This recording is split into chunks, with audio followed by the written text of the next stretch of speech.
Welcome to Hack Your Happiness. There were people who went in angling to win. I was like, what? Like I hadn't done any of the spreadsheets that everybody else apparently had done. I don't know. Being passionate about something and just being fully present as a result of that allowed me to get to a position that I was, no one was more shocked than me. Hack Your Happiness is a podcast designed to bring you the behind the scenes of what brings iconic individuals happiness, plus their life hacks. I'm Mercedes. And I'm Anastasia. Today we are speaking with Jeanine Mason. I always say that I'm like part of that, part of the population that just always knew what they wanted to do. Jeanine Mason. Jeanine Mason. Jeanine Mason. Jeanine Mason, the winner of season 5, So You Think You Can Dance. Star of Grey's Anatomy and CW's Roswell, New Mexico, Jeanine Mason! Take us behind the scenes.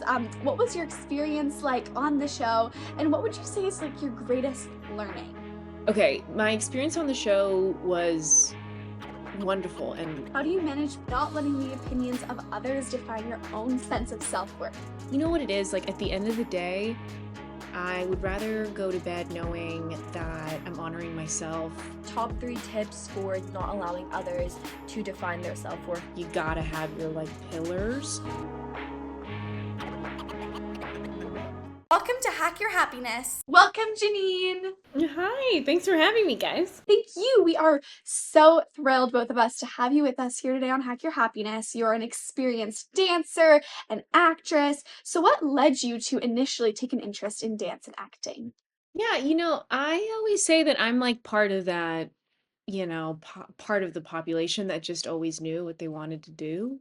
And it's not everyone's journey. And I mean, my siblings, like we've talked about this, like it's so funny how it's different person to person, not even in a family is there consistency. But I always wanted to do this. I always knew I wanted to do this. And I just remember the knowing being there before I even kind of fully understood what it meant to be an actor and an entertainer.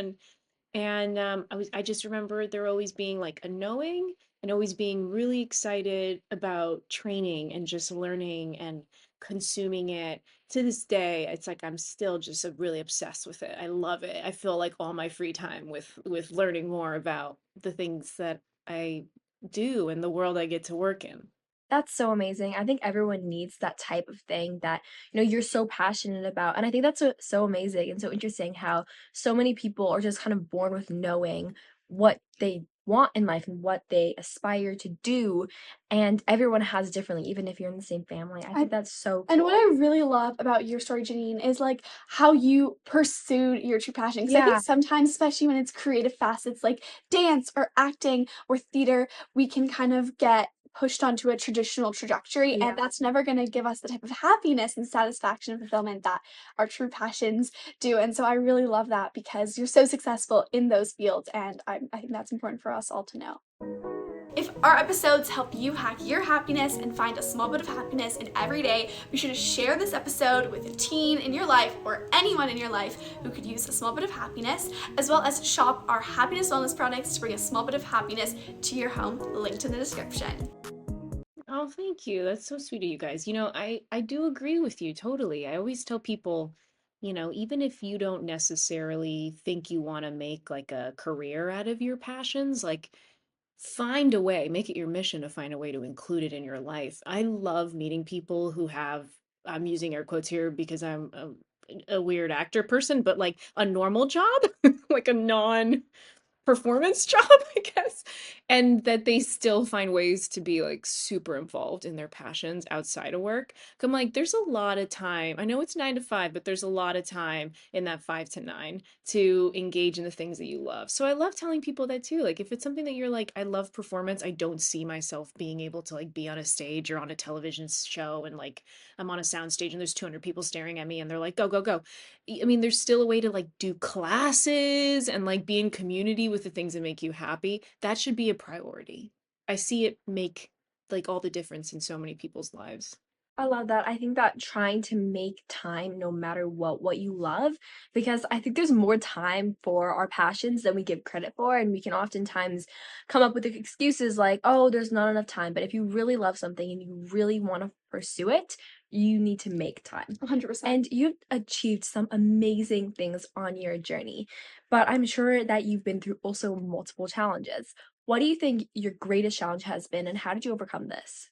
Oof, that's such a tough one. I think everybody knows there's obviously a lot of challenges along the way, and it's hard to kind of decide what was the hardest without being like at the end of your life going like that was the one. That was the one that took me to my knees. Because to be honest, there's like quite a lot that is like really rocks your world and it all feels so big and like life altering in the moment. I think like the one that comes to mind right now is one that because I think it's something that maybe like a lot of your listeners could relate to is just being underestimated. And I think like for me it's like I definitely contended with that in coming from my dance background and like transitioning into, hey, I've always been an actor. I've always been doing that when I was growing up. Dancing was one element of that, but acting is what I want to do with my life. It's a career I want to build. So being underestimated, I think, is something that we could all do some good in preparing ourselves for. You have to kind of have that like steely facade of, I might have to convince some people along the way, but I gotta tell you, it's the most satisfying feeling in the world when then you do win that person over or you prove them wrong, whatever the circumstances are. It's the best thing ever. I love it. Anytime I encounter it now, I'm like, oh, they got no idea. Like, here we go. So it's like I think that's a way that I cope with hard things is like you got to spin it and understand there's a positive. We're gonna make our way on the other side. History has proven that we continue to do it. We'll continue to do it. Absolutely, and I think that's such a relatable, like you mentioned, challenge because no matter where we go, there'll be doubters and haters, and it's just kind of people always judge and compare, and maybe they think you can't do it, or maybe they're projecting their own doubts and self insecurities and those types of things. You can never truly know, but that's why it's so important to kind of have your own sense of self worth and your own sense of confidence that you kind of are driven by, and I really love that. And I also love how you touched on we never know what our greatest challenge is. And Yeah, that's why we should never really let ourselves be set back by maybe a hardship that we're experiencing because yes, it might be challenging, but there might be something else down the road. And so like seeing everything as kind of a stepping stone towards building up that resilience and confidence. A thing that I love to tell young people, especially when like I meet someone who's like, just out of college and like starting out in the industry or something, I'm like, everything is temporary. And like, those hard periods, they are temporary. And I know like when you're in a hard thing, it obviously feels, and it is a very real thing, but it's important to remind yourself that life is long and that there there are ebbs and flows and like it will end. To stay have that perspective to like do what you can to zoom out, I think is really helpful. It's like you got to take a deep breath, you got to journal, whatever the thing is that helps you be like, oh, I'm just in a moment. I'm just in a moment. Totally. I really like that whole concept of ebbs and flows, yeah, like different for sure. seasons within life. And so, kind of what we were talking about momentarily there about how people might doubt you, and, especially, in your case, having a big following on social media, being on reality shows, being on TV. You're a public figure, and how do you manage being in the public eye and not letting, well, whether it is in the public eye or whether it's even, on a scene or in auditions, anything like that, how do you manage being here and not letting the opinions of others define your own sense of self-worth? 100%. That's such a huge thing to be prepared to contend with, no matter what you're doing. I feel like, you know, you know what it is? Like at the end of the day, I would rather go to bed knowing that I'm honoring myself, I'm honoring my family, I'm honoring my community. Um, that's what's most important to me. And like sometimes, it's a bummer to disappoint someone. It's a bummer to not see eye to eye with a fan or have an encounter on social media where you're like, I wish it was 100 and we were kosher and all was good. I do wish that. But if I'm going to stand in my authenticity and my honestness, like my authentic self, then there are going to be a lot of people who want to flock to that, and some people who that might not resonate with. And it's none of our intentions. It's none of our, or I think you're not intended as a human to speak to everyone. I think it is vital that you speak to the people you are intended to speak to. And so just stay committed to that. I think it can be so easy to fall into the loophole of trying to please everyone around us because there are so many people at our schools, in not just our community, but just in the areas where we live, like on our sports team and everything. And sometimes they're just people that you don't click with. There's people that won't necessarily like you. And if you try to, put yourself in a box to make them like you more, it can be extremely draining and really hard for you. And I think that knowing that it's okay if I'm not everyone's cup of tea. It's okay if I don't please everyone as long as I'm happy and I'm also, being a good person to myself and to all the people around me that I care about, like my family and my close friends. That's what matters a lot. And putting less validation on other people and being more validated in yourself. Yeah, and just knowing that, like you mentioned, Jeanine, like you're authentic, and that's what should bring you your own sense of self worth is like the fact that you know that this is who you are, and no matter who you are, whether you're being your authentic self or not, people are gonna have their own opinions, and Exactly. so you may as well be your authentic self. Yeah, and the worst thing that could happen is that like you, Mercedes, are not in your authentic self, you know? Then I feel like we're losing the plot, you know? Like we're losing your magic. You're here to give you 100%. I think like all the time, anticipate that all the time you will be in places where you're like, oh, I don't think this person gets me, or I don't think this situation or this team or this production I'm in 100% gets me. That's okay, you know, it's not for you, and we can part. We can say like, I'm not going to expend energy in trying to convince someone to get on board. That's all right. I wish someone would have told me that earlier, because I think I am a people pleaser by nature, and I think a lot of girls are, you know, and that's just what the statistics are telling us. And so I think what's important is to not let yourself spiral on that. Like if it's not working, if it's not vibing, like double down, recommit with the people you are vibing with, you know.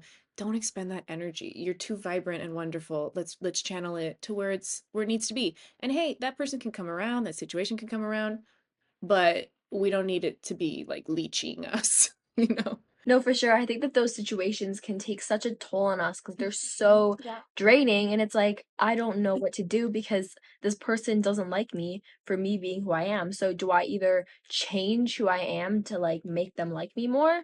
Or do I stay with who I really am? And And I think a lot of teens and adults and people in general base our self-worth yeah, on external factors, whether it is from other people or maybe it's our performance in school or on yeah, a for team or in sure. a production. Like we're basing our own sense of self-worth and our Yeah, own value on something external and something telling us you're good enough or yeah. no, you're not. What would your top three tips for dealing with that as well as not allowing others to define their self worth to be? Yeah, I mean, okay, first of all, I think it's like really real what your generation is experiencing, and it's part of why I'm like so committed to my advocacy on behalf of girls and women, because we are more vulnerable, and it breaks my heart because I don't want any of you guys to like lose your way because you've gotten the wrong idea about what a person or a group of people think about you, or your validation for the month is like rocked, and that will happen. But what I think like my main thing is like you got to have your like pillars, and whether that's like for me it was like go to the dance studio and sweat my face off, you know, like physical, something physical, whether it's your friends. I think like support and community is so huge. And that could be a person. I think we so often get like, it needs to be everyone, or my numbers aren't as high as somebody else's. Like it's so wild. And no other point in history have we ever been able to like quantify it like you guys are having to. It's all noise. It's all like smoke and mirrors. What qualifies what actually translates to you having a bad day and being like, okay, I'm calling my girlfriend.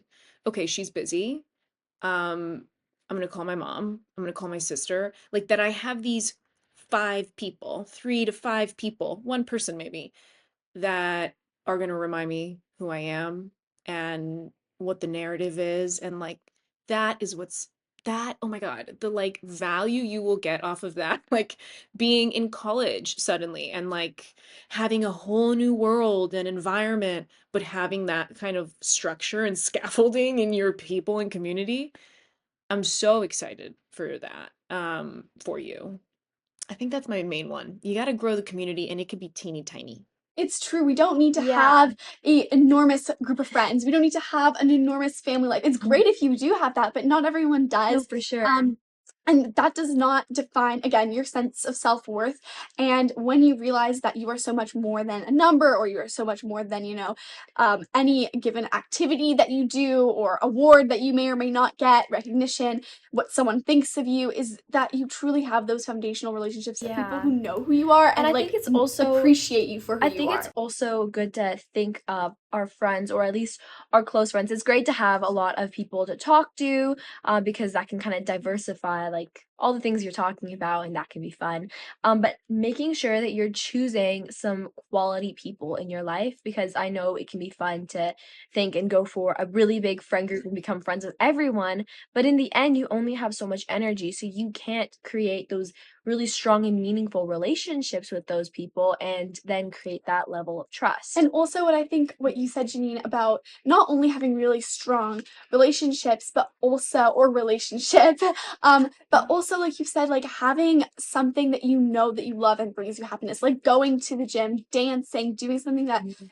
like you're good at and you enjoy, and it's not something that you're like comparing yourself to others on, but you just genuinely get joy out of doing that. I think that's so important to, taking a break from all of the comparison that exists in our day-to-day routines. Yeah, 100%. Like you're even making me realize it's almost like return to something 3D and real.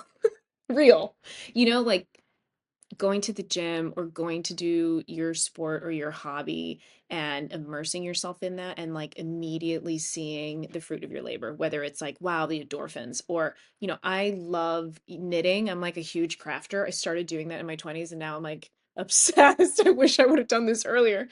And it's so satisfying to like have a hard day, have an overexposed day, sit on the couch watching Gilmore Girls and knitting and immediately seeing like, wow, this is how much of a hat I've made today. Things like that where it's like in the physical world, having a call with a girlfriend is totally that.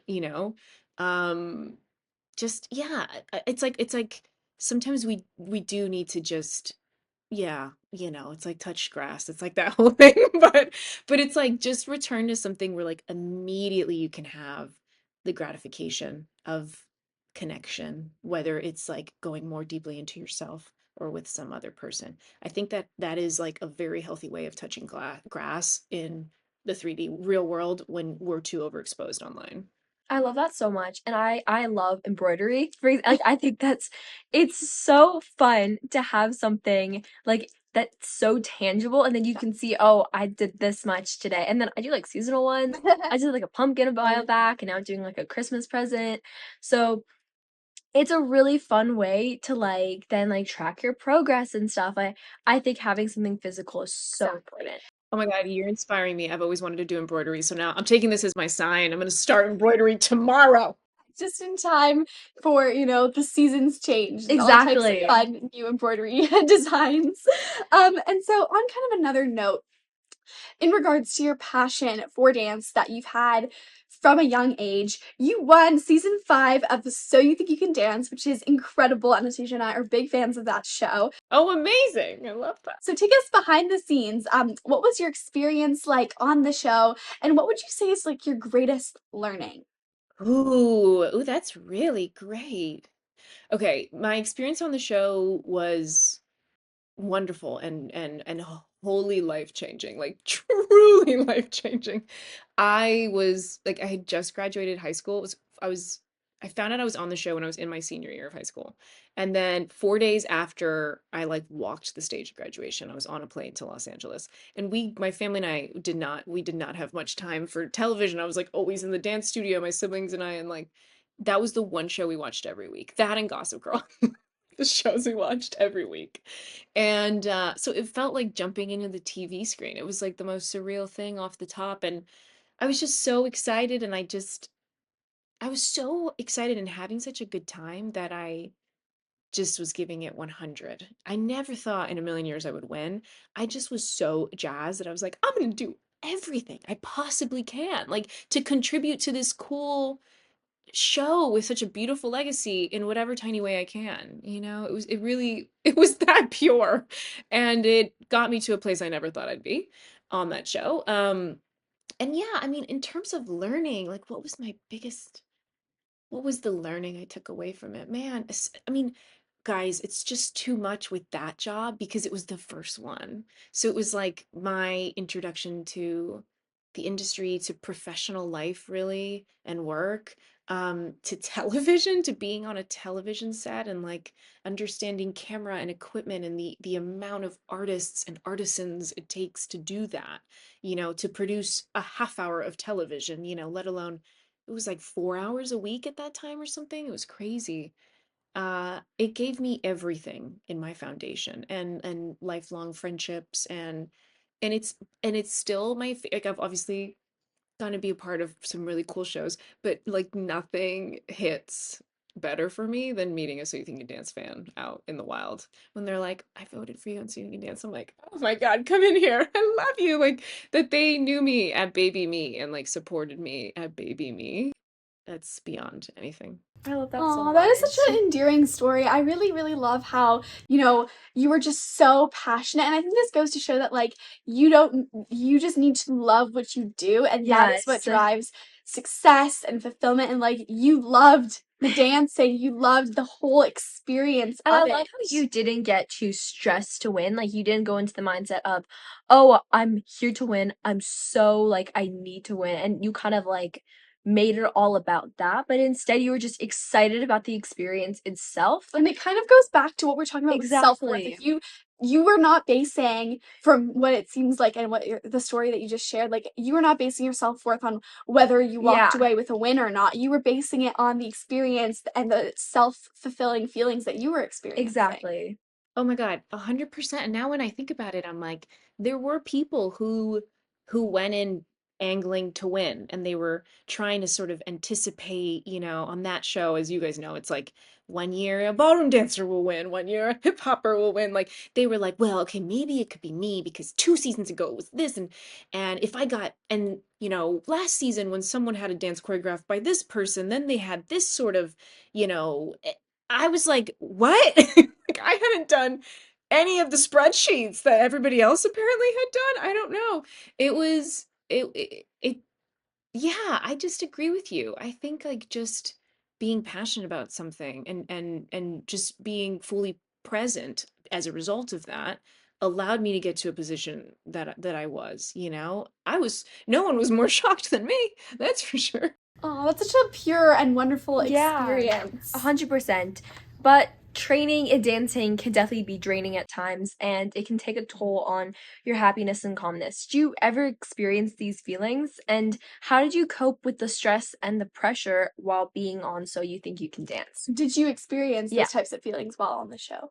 For sure. It was really at a certain point it physically got very demanding, even on my 18-year-old body. And then when I think about, Melissa Sandvig was on our season, she was 30 at the time. And I'm like, now when her and I talk about this, I'm like, how did you do that on a 30-year-old body? Because my 18-year-old body was falling apart. I was like, where are my joints? Nothing's working. It's just a physically hard thing to now when I think about it, I talk to actors on set because they're like, what's your comparison between working as an actor and working as a dancer? And I'm like, oh, dancing's way harder. And they're like, what? And I'm like, are you kidding? They're like, but we just had a 14-hour day or a 12-hour day on set. I'm like, can you imagine that being on not only the mental, but also physical? Like that this is 12 hours of physical exhaustion. Like I have the most respect on the planet for dancers. I think they are unbelievable and we are unworthy and they should be way more compensated, which is a whole other thing I could go on. We could do another podcast on that. But, for me it was like taking care of learning how to take care of myself. I had come up in the competition dance world and we didn't have that much of that wasn't part of our training in the way that I think it is now. And I hope young dancers are prioritizing, or athletes of any sort, where it's like, are you getting into yoga? Are you taking protein powder supplements, like working with a physical therapist? I started doing that on So You Think You Can Dance tour. So I didn't know how to take care of myself. And some of these girls who had been professionals for longer, when they came onto the show, they were like, oh, we have to do an ice bath. You got to come with me. You got to roll out. And I was learning all these things. So it was definitely really hard. I leaned on community to circle back what we did. I got really lucky that they were helping me learn how to take care of myself. Um, but yeah, I mean, that kind of the physically hard stuff always happens. I think the exhaustion happens even in my acting stuff. Like if I come off of a crazy gig, I'm 5 months on location doing something, then I fully want to just, be a little like house mouse for a while, and just like that's my way of taking care of myself. Then I go like, hello, I don't want to get on an airplane for the whole month, and I just want to relax and like cuddle. And I think that that's something that a lot of us need to learn is, like, For sure. downtime and taking breaks is not only important, but it's actually productive, and we can't be our best selves, Yes. like, physically or mentally or emotionally without that aspect. And so, I guess kind of more specifically, what are some of your favorite things to do for downtime? Ooh, I mean, I am in such agreement with this. This was a lesson it took me a long time to learn, so I love chatting with people about it. I think I always thought like I'm a production machine. I'm gonna like keep being productive, productive, productive. And what I've realized is that burnout does not create interesting work, and you do have to refill the tank, as I like to say, especially when you're doing something creative. I think you can't just always be output, You gotta like let things occur to you and land on you. I love walks, which I never used to do when I was younger, and I'm like obsessed with them. I also live right by Central Park, so I'm very lucky, and I have a very cute Bernedoodle, which is sleeping on the floor right now. So we will go on walks, and I feel like just, you know, letting my brain quiet and just do this like one thing and be present with my dog allows me to like my shoulders actually like come down a little. So walks for sure. Um, like dinner with girlfriends, hearing about other people's lives and stories. Like when I've come off of 5 months of work, I feel like I'm in such an ego place where it's like I've been so involved in the show and in like in my character and my character, my character. And then it's like I get off the show and I'm like, I don't want to hear anything about Jeanine. Like I want to sit down from someone and be like, tell me everything that happened to you in this last month, or give me every detail of this, like of your dating life right now. Like fully um opening up to people is really fun. I love reading for that reason too. Like if my headspace is in one show and it's like, I just came off of this like murder mystery show, so it's like bopping into like rom-coms and like, reading stuff that's just like yummy like bubblegum, yeah, I think my main thing is I try to allow it to be informed by what I just did. So I kind of try to yin and yang. I love that. I think it's so important to just balance out what you're doing. If you're doing a really intense murder filming, or then you go over and you do, I don't know, you watch some rom-coms. I love that. I think that I know I totally love talking with friends about what happens in their life as well. I feel like it's so nice to not just share what's happening with you, but also be involved with what's happening with them and feeling that connection and, sharing that. And I feel like what I know a lot of teens like to do is like send vlogs and everything so that you can stay in touch Yeah. even if you're not seeing each other every day. And also getting outside and For sure. exercising, like, all of that is so good for, like, a little mental mindset Exactly. reset and Those are always shift. needed. Yeah. Oh my God, yes. And so you're aside from being an incredible dancer, like we've been talking about, you are also an incredible actress. And so I think that a lot of times while auditioning for roles, you might be compared to other people, especially, if people are considering various different actors or actresses. And I think a lot of teenagers can kind of relate to this feeling of comparison as well, be it maybe in acting as well, or sports, school, just overall general life. And so how do you keep like, confident and just maintain feelings of confidence while knowing that you're being compared to others? such a real thing to touch on. I mean, it's like I think it's sort of like what we said with if you're your authentic self, you're going to find your people, you know. I feel that way about work too. So I feel like there's really no reason for me to compare myself because ultimately, even if I am up against another woman and another Hispanic woman for a role, like we are different people with different experiences and different strong points in our performance. And so one of like we're not identical carbon copies even if it seems like, oh man, some of the big line items are similar. um the things that suit them will be better for them, and the things that suit me will be better for me. And I just do truly deeply believe that. So when I am up for a role and I'm like, man, I'm a little young for this part, and I'm like, man, I love this part. I love this part. I can age myself up. I could try to put more makeup on. I could do what I can to like have this meeting and try to convince them. But ultimately, it's not my moment for this part. It's hers. She is ready for this part. And I'm honestly thrilled for her, just in the way that there will be stuff that will be suited for me. And I'm thrilled for me, like that as well. I'm gonna go and I think it's just meant to be. And in an effort to change yourself and to put yourself into somebody else's box, you might do the worst thing possible, which is lose the opportunity that was meant for you.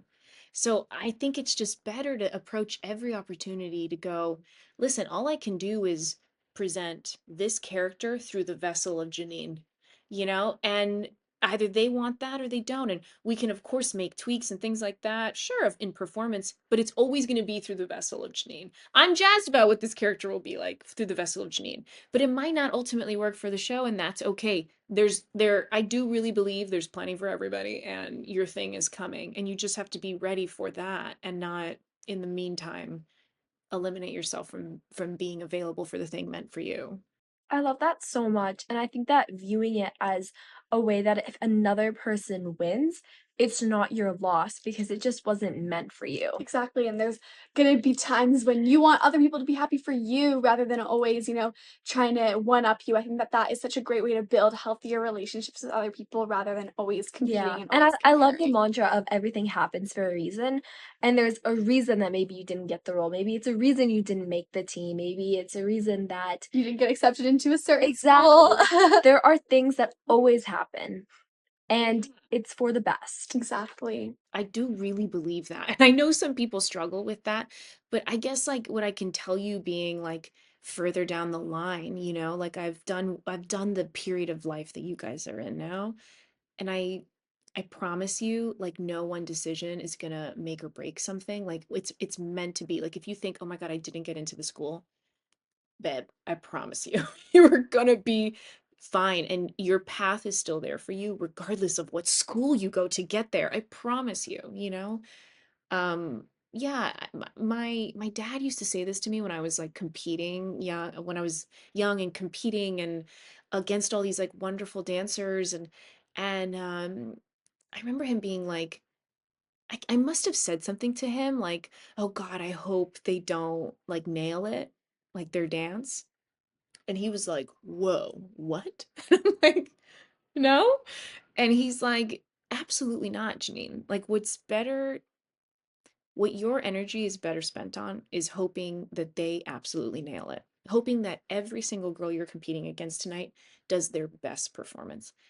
Then you do your best performance and we see where it shakes out. And then in the days where you win, you have the satisfaction of knowing this was not a fluke. This was because today I did the best performance.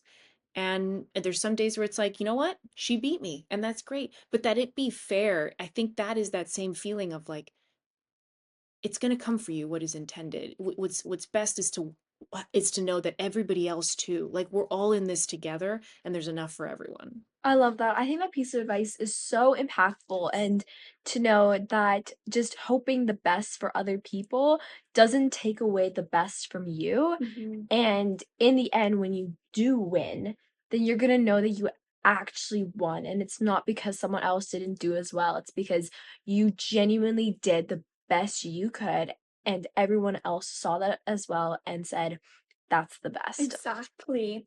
And so, on another note, what would you say, kind of going back to your roots, what is one piece of advice that you wish you could give to your teen self? Oh, girl. Um, you know what? One thing that I think about often is this idea of like, I I think it's a part of like my upbringing, I'm Cuban. I'm from like this, like my parents are immigrants. I'm from this like small Cuban American family and or community in Miami. I was raised Catholic. I'm a woman, a lot of these elements I think over emphasized to me, to like my young person brain, that I was to be respectful of my elders by being like, I'm just here to learn. I'm just here to learn. And although that is, of course, true, and we have so much to learn from our elders, we also have a lot to learn from each other, not just our elders. And we also are like ourselves ready to conquer stuff. Like it's like, yeah, how do I explain this? Like I think I thought like it's going to take me a long time to get to a place where I'm ready. And I'm just learning and I'm just learning. And I was kind of putting myself on the sideline and being like, well, I don't know. I was sort of defaulting to other people a little too much, especially in the acting community, you can come in at any age, and what we're excited for is your ideas. You've been cast and we've brought you to this set. I don't care if you're 5, 15, or 25. Like we're here because we like your brain and we like your work and we're excited to hear your ideas. And that is truly what they're looking for. um they're looking for a collaborator. And I think I spent too long not considering myself like ready to work yet. Like I was still a work in progress. You right now where you are, there are people who are going to be and should be jazzed to work with you and collaborate with you. You have already put so much on your foundation to make you worthy of working at the level that you want to work with the people you want to work. Are you going to continue to learn from each other and learn from elders and fine tune and adjust and get knocked down and come back up? Of course. But at 18, when you pop out onto the scene, or whatever age you're popping out onto whatever scene you want to do, like, I'm glad you're here and I love your ideas. Speak them with your full voice. I think like the mindset of not just viewing other people around you as more valuable that you need to learn from, saying I'm also valuable and while I can learn from others, others can still learn from me and speaking that voice you have. I think that's so important, and I also think it's so important to realize, like, there will always be a reason why I'm not ready. Like, I will never be ready.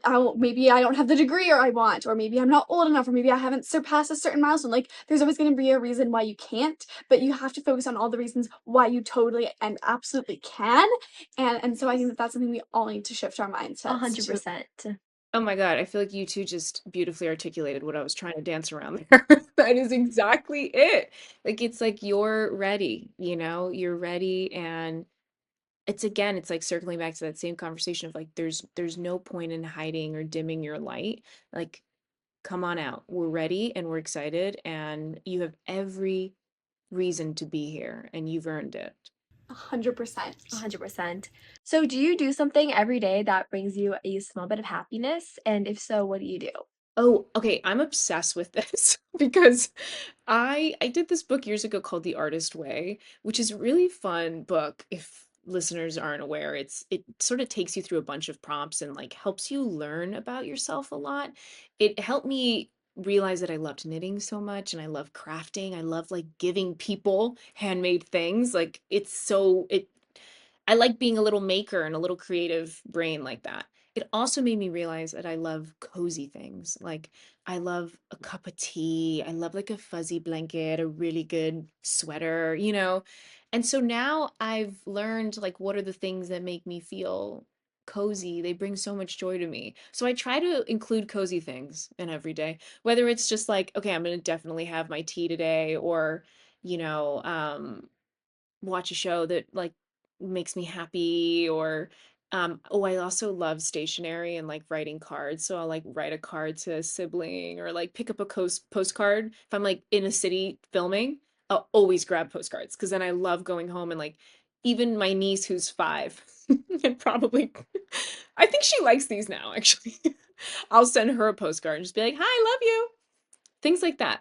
I love That that. is I so think that is sweet. so Yeah, wholesome. I think that's amazing. And those are just such simple little things that you can do to connect Yeah. with people that you care about, connect with yourself, have some like downtime, me time, with like your cozy blanket and a nice drink and TV show in the movie or movie in the 100%. background. And so I really think that those are great little small bits of happiness in daily life. Do you have a motivational quote you love and remember? And if so, why? Ooh. Okay, I'm gonna give you two. Oh, you know what? I'm gonna give you one because I can't remember the other one. Okay, so here's this quote that I've been obsessed with for a very long time. A bazillion years ago, there was this actress who was doing a show on Broadway, and she took over one of the like Instagrams, like Broadway World or something. I can't remember. I have this screenshotted in my camera roll on my phone, and it's favorited, and it'll forever be in my favorites because I love going back and referencing it. And I've talked about this before in interviews because it like affected me so much. But she was just sharing her day, like little bits of her getting to the theater and getting ready. And she shared this post about her ritual that she does right before she walks on stage. And she says to herself, okay, are you ready? She says, "My witches are with me." Okay. And I was like, what does that mean? And then she goes on to explain that she feels like in those moments of anticipation before she does a hard thing, right? A vulnerable thing, you're showing yourself, you're on the stage with a bunch of other people who are wicked talented and you don't want to let them down. It's a team sport, right? In those moments when she says that to herself, "My witches are with me," she thinks about the legacy, the sisterhood of every other woman who has ever stood in a similar position, whatever theirs might be, before a courtroom, before an audition, before a test, and has been brave and has had to steady themselves, to know that like you are in such a beautiful tradition of women doing brave things and you are held by that sisterhood. It full body chills me because I think sometimes you can be in the middle of something really daunting and maybe not have your community within arm's reach, but you can quiet yourself and center yourself and remind yourself that by doing something brave today, you are giving a gift to womanhood. Like you are moving us a step closer to equitability, like whatever it is, you know? It really, it just warmed my heart. And now it's like a little mantra prayer I give myself often, especially if I'm in a position where maybe there's not a lot of women around. I just remind myself like to sharpen my voice, to ground my breath, to like present myself fully. I'm doing right by all of us in our like coven of badass women. I adore that. I I think really it's love that, and I amazing. think that's such like a simple quote that if you hadn't like had it explained to you, you might not really understand the full For like sure. depth of it. But it's so profound. And once it gets explained, like, you can just feel it, and Yeah. it's so And I powerful. really love that because I think sometimes, especially when you're, putting yourself into a new situation that it will propel you forwards career-wise or academic-wise or socially, it can be so daunting and terrifying. But just realizing that even if you feel like you're alone, you're not. Like thinking about all the people who've come before you, all the people who've fought for anything that they care about passionately. Like it's so inspiring and encouraging, realizing that like you're fortunate to be in this position and to kind of, you know, embody their courage and their confidence and their just awesomeness in general is so moving. Absolutely. That's truly it. Like you're right. It's like standing beside people who have done brave things, who have cared about something and have made a difference, and knowing that every effort is worth it. Every effort contributes to that, no matter how like seemingly small. And someone being brave on a stage in a middle school, in the middle of nowhere, it gives something to the other girls in that stadium, like allows them to sit a little taller. I'm obsessed with this idea of like sometimes we get a little overwhelmed with how can we change things, and it's like everything seems so big and impossible to make some sort of giant change. Like the wildest changes I've seen in my life and in other people who I love's lives have been these like small little ripples. Like they talk about that one person that granted them some more strength and some more courage by doing their performance at a middle school. You know? Like, those things hugely matter. I think that's amazing. Yeah. And knowing that you don't need to be doing huge things, you don't need to be speaking at the United Nations, which is amazing. That's huge ripples, and that's if you are doing that, that is fantastic. But But you anyone don't need to be doing that to anyone make can a make positive impact. anyone can make an impact, and anyone can, even if it's not on like a global scale, like you're trying to, you know, stop world hunger, but you're just trying to help empower yourself and help empower your community and, you know, spread a little bit of joy, spread some Exactly. laughter. That is all worth it, and you're not alone in that. Yeah, I super appreciate the two of you for doing that through your, I mean, clearly you're doing that here, and it's really just inspiring to see. And I know it would have made a huge difference to my like tiny new Miami, you know, existence, like feeling connected to you two and the community you're building. So great work. Thank Thank you. you. That's so kind. Thank you. And so, do you have anything exciting on the horizon coming up that you'd like to share with us and our audience? Yeah. Okay, so my animated show is on Apple TV right now. It's called Wandla, and I play the protagonist. Her name is Eva Nine, and it's based off this book series. I loved the Spiderwick Chronicles growing up, and this is the same author, Tony DiTerlizzi, and he wrote The Search for Wandla, which Apple TV has just turned into Wandla. So check it out. Season 1 is out now. There's a couple more seasons coming, and it was just like the best. I love being an animated character. It's the best job ever. And then I just finished working on season 2 of Cross for Amazon Prime, and season 1 is out right now. So you won't see me in season 1, but it is such a brilliant show that like needs our love and support. It is, you know, it's based off of James Patterson's books, which I'm sure people love. James Patterson, everybody loves James Patterson. Um, and so yeah, it was like a real challenge, a real like satisfying and That sounds amazing. So exciting. We'll definitely have to check those out. And is there 100%. anywhere where our audience can find you if they want to keep up with you and learn more? yeah, of course. My handle is it's Jeanine Mason, ITS Jeanine Mason. And yeah, I love me some Instagram. I'm dipping my toes into the TikTok. Um, so yeah, you can follow me there. I feel like Instagram's the best one. Perfect. We'll have that linked in the show notes for anyone who's searching for that. And thank you so much, Jeanine, for joining us Thank today, you. sharing and talking about your story and your journey and your advice. And yeah, thank you. You've been so inspiring to us both.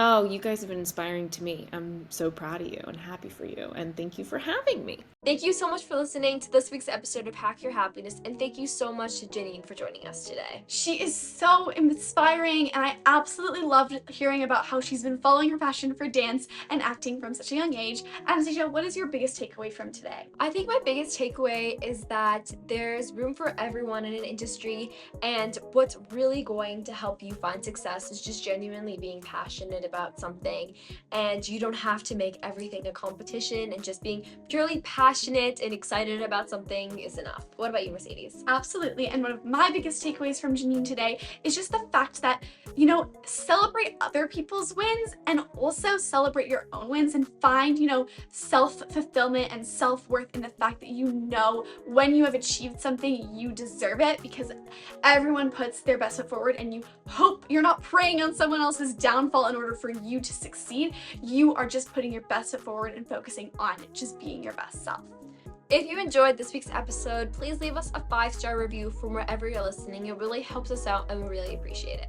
Also, be sure to join our happiness family. It's completely free. We'd love to have you, and that way you'll never miss out on another episode of Hack Your Happiness. And you can join the happiness family by following this podcast on whichever podcast listening platform you're on now. See you next time!